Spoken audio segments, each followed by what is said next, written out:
అందరికీ నా నమస్కారాలండి. ఇప్పుడు మీరు చూస్తున్నది 5థ్ క్లాస్‌కి సంబంధించిన ప్లేలిస్ట్ అనమాట. ఈ ప్లేలిస్ట్‌లన్నిటిని కూడా మీకు డిస్క్రిప్షన్‌లో ప్రొవైడ్ చేయడం జరుగుతుంది. అలా కాకుండా బ్లాగ్స్ కూడా ఉంటాయి. ఆ బ్లాగ్‌ల యొక్క లింక్స్ కూడా డిస్క్రిప్షన్‌లో ఇవ్వడం జరుగుతుంది. దానివల్ల మీరు చాలా బెనిఫిట్ అనేది పొందుతారు. ఎందుకంటే చాలా తక్కువ సమయంలోనే 5 నిమిషాలు, 4 నిమిషాలు వీటిలోనే మీ ఏదైతే అనుకుంటున్నారో ఆ టాపిక్‌ని మీరు క్లియర్ చేయొచ్చు. థర్డ్ క్లాస్ వర్క్ బుక్ అండి. బ్లోజమ్స్‌తో పాటు బ్లోజమ్స్ టెక్స్ట్ బుక్ ఉంది కదా! ఆ టెక్స్ట్ బుక్‌తో పాటు ఏదైతే వర్క్ బుక్ వచ్చిందో, ఆ వర్క్ బుక్‌లో వర్క్షీట్ 6.6 పేజ్ నెంబర్ 94 గనక మీరు చూసినట్లయితే అక్కడ ఆడ్ వన్ ఔట్ అని ఉంటుంది. ఈ ఆడ్ వన్ ఔట్ అంటే ఏంటంటే ముఖ్యంగా ఇక్కడ ఇచ్చిన 3 పదాలు ఏవైతే ఉన్నాయో అందులో భిన్నమైన దాన్ని మనం తీసివేయాలన్నమాట. భిన్నమైన దాన్ని సెలెక్ట్ చేయాల్సి ఉంటుంది. ఇప్పుడు ఈ ఆడ్ వన్ అవుట్‌లో లవ్ ప్రేమ, లైక్ అన్నా ఇష్టమే. హేట్ అనేది డిఫరెంట్. కాబట్టి ఈ హేట్ అనేది ఆడ్ వన్ అంటే విభిన్నమైనది అని అర్థం అన్నమాట. లవ్ అంటే ఇష్టం, లైక్ అన్నా ఇష్టమే. వ్యాలీ కొండలు, కోనలు అంటామే. హిల్స్ అన్నా కొండలు. ఈ స్కూల్ అనేది ఆడ్ వన్ అన్నమాట. డిఫరెంట్. ఎందుకంటే కాంపిటీటివ్ ఎగ్జామ్స్‌లో ఎక్కువగా ఈ ఆడ్ వన్ ఔట్ అనేది ఎక్కువగా ఇవ్వడం అనేది జరుగుతుందనమాట. జనరల్‌గా మీరు ఎస్ఎస్‌సి ఇట్లాంటి కొన్ని ఉంటాయి. ఎస్ఎస్‌సి అంటే మన సెకండరీ స్కూల్ సర్టిఫికేట్ ఆ ఎగ్జామ్స్ కాదు. రైల్వేకి సంబంధించిన ఎగ్జామ్స్ ఉంటాయి. వాటిల్లో కానివ్వండి, బ్యాంకుల్లో కానివ్వండి. ఇదేంటంటే బేసిక్ లెవెల్ పిల్లలకు తెలిసిన లెవెల్ అండ్ అది వచ్చేసి కొంచెం హై లెవెల్‌లో ఉంటుంది. హ్యాపీ అంటే ఆనందం, జాయ్ అన్న సంతోషం, యాంగ్రీ అంటే కోపం. రెండిటికి సంబంధం లేనిది విభిన్నమైంది. ఆ తర్వాత హౌస్ అన్న ఇల్లే, హోమ్ అన్న ఇల్లే, ప్లే గ్రౌండ్ డిఫరెంట్ అనమాట. ప్లే గ్రౌండ్ అనేది సామాజిక అందరికి కలిపి ఒకటి ఉంటుంది. హౌస్ అనేది ఇండివిడ్యువల్‌గా హౌస్, హోమ్ అనేవి ఇంటికి సంబంధించినవి అనమాట. ఇండోర్ అని చెప్పుకోవచ్చు. ఇదేమో అవుట్‌డోర్ అట్లా కూడా చెప్పుకోవచ్చు. గుడ్ అంటే బాగుందని, ఫైన్ అన్న బాగుందని, బ్యాడ్ అంటే చెడుగా ఉందని డిఫరెంట్. ఈ విధంగా ఆడ్ వన్ అవుట్ అంటే డిఫరెంట్‌వి ఈ విధంగా ఉంటాయి. అయితే కాన్సెప్ట్ ఏంటంటే డిఫికల్టీ లెవెల్స్ ఉంటాయి. చాలా డిఫికల్ట్‌గా ఇస్తూ ఉంటారు అండ్ కాంపిటీటివ్ ఎగ్జామ్‌ని బట్టి.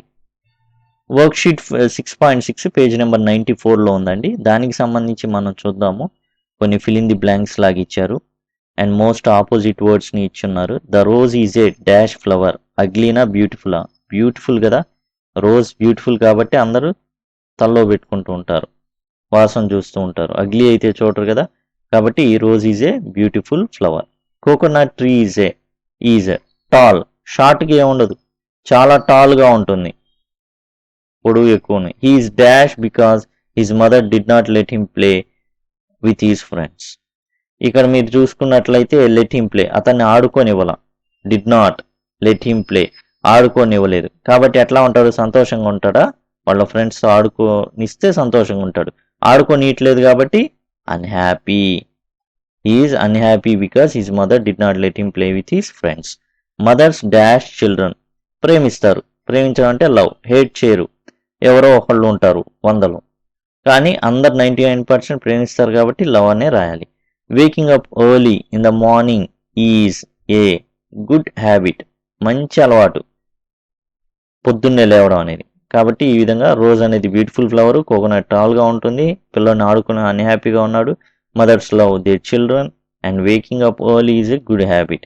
ఇక తర్వాత ఆపోజిట్ వర్డ్స్ ఉన్నాయి, అవి కూడా చూద్దాం. వర్క్ షీట్ 6.6 పేజ్ నెంబర్ 94లో ఉన్నాయన్నమాట. హ్యాపీ అంటే ఆనందంగా ఉండడం, సాడ్ అంటే విచారంగా ఉండడం, లిటిల్ అంటే చిన్నదని, బిగ్ అంటే పెద్దదని, న్యూ అంటే కొత్తదని, ఓల్డ్ అంటే పాతదని, లవ్ అంటే ప్రేమించడం, హేట్ అంటే ద్వేషించడం, ఎఫ్రైడ్ అంటే భయపడడం, బ్రేవ్ ధైర్యంగా ఉండడం. ఎఫ్రైడ్ అంటే భయపడడం, బ్రేవ్ అంటే ధైర్యంగా ఉండడం. ఇక్కడ వర్క్షీట్ 6.7 పేజ్ నెంబర్ 95లో ఉంది. ఇదేంటంటే ఇక్కడ ఏవైతే ఉన్నాయో మీకు ఏబిసి ఆప్షన్స్ ఇచ్చారో అందులో కరెక్ట్ దాన్ని చూస్ చేయడం. మోస్ట్ సింపుల్ పాస్ట్ టెన్స్ ఉంటాయి. ఇక్కడ చూడండి ఎస్టర్డే అని మనకు కనబడంగానే పాస్ట్ టెన్స్. పాస్ట్ టెన్స్లో ఏ ఫార్మాట్ ఉంటుంది? Subject plus V2 plus object ఉంటుంది, లేకపోతే సబ్జెక్ట్ ప్లస్ వర్జ్ ఫార్మాట్ ఉంటుంది, లేకపోతే subject plus had plus V3 format, అనేది ఉంటుంది. లేకపోతే సబ్జెక్టు ఏదైనా కానీ సబ్జెక్టు ప్లస్ V2 అయినా ఉండాలి, సబ్జెక్ట్ ప్లస్ వర్జ్ అయినా ఉండాలి, సబ్జెక్ట్ ప్లస్ హ్యాడ్ అయినా ఆ ఫార్మాట్లో ఉండాలి. హ్యాడ్ తర్వాత V3 వస్తుంది, వర్జ్ తర్వాత V4 వస్తాయి. కాకపోతే మీకు సింపుల్గా అర్థం అవడానికి చెప్తున్నాను అనమాట. ఎస్టర్డే మనకి సబ్జెక్ట్ ప్లస్ V2, వాక్కి వాక్డ్ అనేది V2. ఎలా తెలిసింది? ఈడీ ఉంది కదా, ఈడీ ఎందుకు పెడతాం? రెగ్యులర్ వెర్బ్ ఫామ్స్ ఏవైతే ఉన్నాయో అవన్నీ కూడా వెర్బ్ 2కి ఈడీని క్యారీ చేస్తాయి కాబట్టి మనం అలా రాయడం జరిగింది. మౌనిక డాష్ ఆ ప్రాజెక్ట్ 10 minutes ago, 10 నిమిషాల క్రితం కంప్లీట్ చేసింది. 10 నిమిషాల క్రితం చేసింది అంటే అదేం ప్రజెంట్లో ఉండదు, ఇట్స్ అ పాస్ట్, మార్చలేం కదా 10 నిమిషాల క్రితం చేసిందని మనం. కంప్లీటెడ్ టీఈడీని టిడ్ అనాలి, completed. Okay, Mounika completed her project work 10 minutes ago. ఎందుకు? Subject plus V2 plus object. Next, his father dash this house last year, గతంలో. బై అంటే ప్రెసెంట్ టెన్స్లో ఉంటుంది. బ్రాట్ అంటే బ్రింగ్కి బిఆర్ఐఎన్జి ఉంటుంది చూసారా, దానికి సంబంధించి వెర్బ్ 2 అనమాట బ్రాట్ అనేది. బాట్ అనేది బియువైకి సంబంధించింది, బియువై. ఓకే, దానికి సంబంధించింది. My mother dash biryani last Sunday. ఓకేనా, his father bought this house last year. Okay, ఇక్కడ మనం చూసుకుంటే లాస్ట్ సండే పాస్ట్ టెన్స్ కాబట్టి సబ్జెక్టు V2 అనేది ఉండాలి, వెర్బ్ యొక్క సెకండ్ రూపం అనేది ఉండాలి అనమాట. ఏంటి? కుక్ అనేది ఫస్ట్ V1, కుకింగ్ అనేది V4, కుక్డ్ అనేది కుక్డ్ అనమాట, కుక్డ్ కాదు, కుక్డ్, టా పలకాలి, cooked. My mother cooked biryani last Sunday, verb యొక్క సెకండ్ ఫామ్ అనమాట. Next, Sindhu dash her close yesterday in the evening, కాబట్టి ఇది కూడా పాస్టే. ఏం చేశారు? వాస్ట్ అనమాట.